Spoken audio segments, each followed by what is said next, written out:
In a recently released TV show that is popularly known as The Family Man, a dialogue from this TV show has become quite viral. The dialogue is related to actor Vijay Sethupathi, where he is explaining to Manoj Vajpayee that why so many people from the Tamil community resides in the border region of Myanmar and basically we can say Manipur, and the town of More especially was mentioned here. So in this particular video, we will try to explain and go into detail that what is the reason behind such a vibrant diaspora residing along the northeastern states of Manipur in the town of More. Now, to understand this, if you look at that, major question that is being asked here, that why so many Tamils in More as such, and also in this particular town, if you go in the northeastern part of India, apart from northeastern cuisine, northeastern culture, you'll also experience Tamil menu in the restaurants, posters of Tamil actors and stars. So, what is the present day More that we are talking about? Now, More is a border town along the state of Manipur and Myanmar, and here we will find 3,000 Tamil speakers today. More Tamil Sangam also was held recently to overall increase the cultural transfusion between the Tamil community of Tamil Nadu and the Manipur as such. So overall, it is not only that Tamilian community is residing here. Apart from the local inhabitants, More also inhabit people from different areas of India, such as people from Bengal, Marwaris from the western part of India, Telugu speaking communities, Biharis, and even some Punjabis. Now, this is also a very important place because More serve as a strategic border link connecting India with Myanmar. Also, government recently has unveiled its plan to create a transportation infrastructure passing through More, Mandalay in Myanmar, and then further Mae Sot to Thailand, such referred as IMT highway. If we try to understand the origins of migration, it is believed that it was largely the British policy of looking toward the east of Calcutta to develop the town of Rangoon, which is modern day Yangon in Myanmar, began the migration of people from the mainland India to Myanmar as such. Burma and India, as we know that in the British time, for many years used to be part of a same imperial space. It was part of the same British Raj, as we can say. Migration included different type of people such as laborers, traders, civil servants, and even some soldiers who went on to fight along with British in the later period. Now, why Burma attracted Indian? That is the biggest question. And the first answer to this is because of the development of Rangoon as a major colonial metropolis. At that time, historians argue that Rangoon was even giving competition to many of the well-known European and American cities today. It is believed that more number of migrants are going to Rangoon from India as compared to the migrants that are passing across the Atlantic Ocean from Africa to America as such. And also, it was believed that Rangoon can very well become one of the major urban center of the modern world. So the booming rice and plantation economy is also the reason why the city began to come into the news and made a major headline in the global newspapers as such. Now, as we know that rice and plantation economy is a labor intensive economy, it required large number of laborers. At the same time, there was opportunity for the investors, people who are having capital, to employ their capital to earn return on their investment asset. Overall, we can say that due to all these factors, by 1920, the Myanmar and especially the Rangoon city of Myanmar became a top global immigrant destination. Now, before moving further to analyze all this development and what happened to the migrants in the future, I want to bring your attention to the fact that Legacy IAS Academy, we're going to soon commence batches. The regular weekday batches are going to start on 15th of December, 19th of January, and 16th of March. The weekend batches is for students who are preparing for examination with full-time studies and job is going to commence on 27th of December, 14th of February, and 18th of April.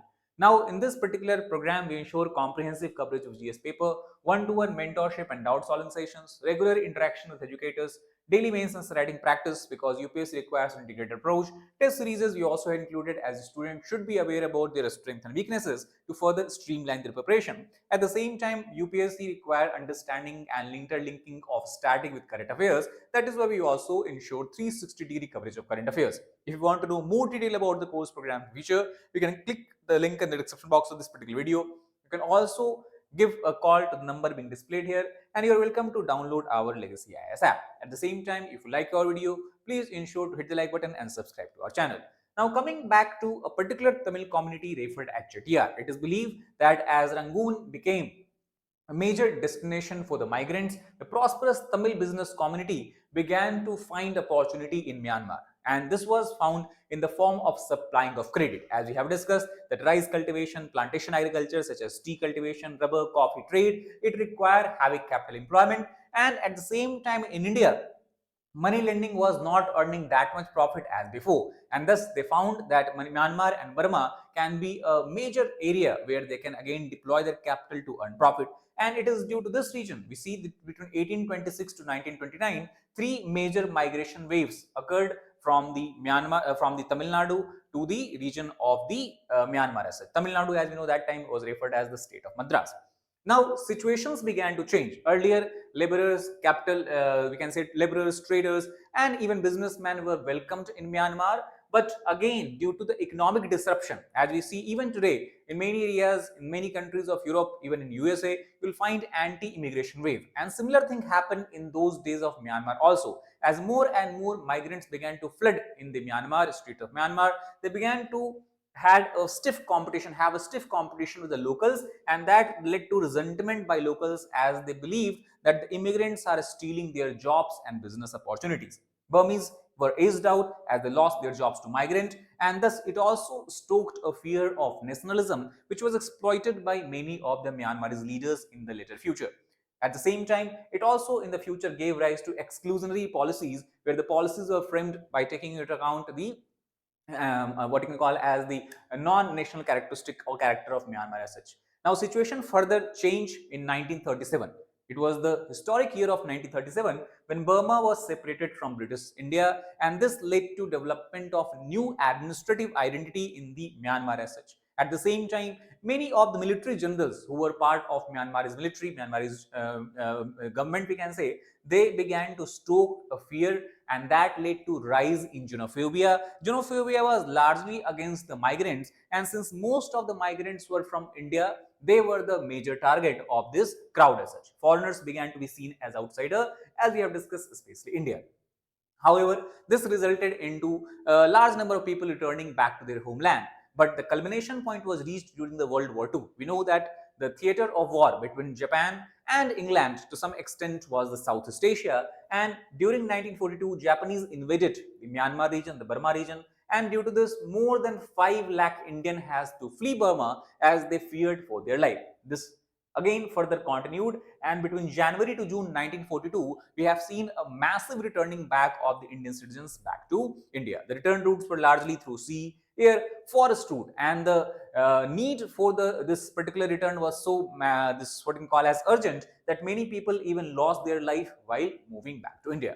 Now again in 1948 constitution, further situation became complicated, and it becomes difficult for the migrants to stay in Burma because the new government of Burma introduced national race concept. That national race concept, who will it include, was not very clear. It was deliberately left vague so that Indians can be excluded from getting full citizenship of Myanmar or Burma as such. And this further followed with a crackdown. And under the military era of 1962, many Indians found it difficult to even breathe in Burma, let alone living as such. Thus, again, you have the coming of General Ne Win, and Ne Win took a very nationalistic and very strict stance and began to expel lot of migrants, especially Indians from Burma, by declaring what he referred as Burmese way to socialism. He began to nationalize all the properties. Many of these properties were held by the Indian traders, Indian businessmen, and thus we can say it was to some extent a forced removal of foreign population or expelling of the foreign population.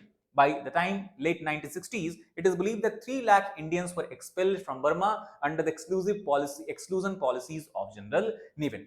Now, these people who returned back to India, the government of India took a stance of it, took note of it, and began to set up rehabilitation schemes post 1963. We have seen development of special ships, or basically organization of special ships operated from Rangoon to Indian ports, carrying all these migrants back to India. As such, camps, rural settlements began to be opened up everywhere in the South India, Northeast India, which began to be referred as Burmese colony. Now, the question is that if there was already attempt by government of India to set up colonies in the southern part of India where most of the millions used to live, why people decided to choose Moreh, that is the border regions of Myanmar and Manipur. Now, many of these people who have been living in Myanmar, they have been living for many generations. They have actually grown in Myanmar. they have studied in Myanmar, and thus to some extent they had this feeling that it is the Myanmar which is their home, not India as such. Many felt this way because of the ethno-linguistic cultural linkages, we can say. And thus they thought that whenever they will find opportunity, they'll again try to re-enter Myanmar. But when they attempted it, security along the Myanmar border prevented it from taking place. And thus people thought that it is better to settle here itself. And More is the region where they decided to settle down because it was the closest point to their past as such.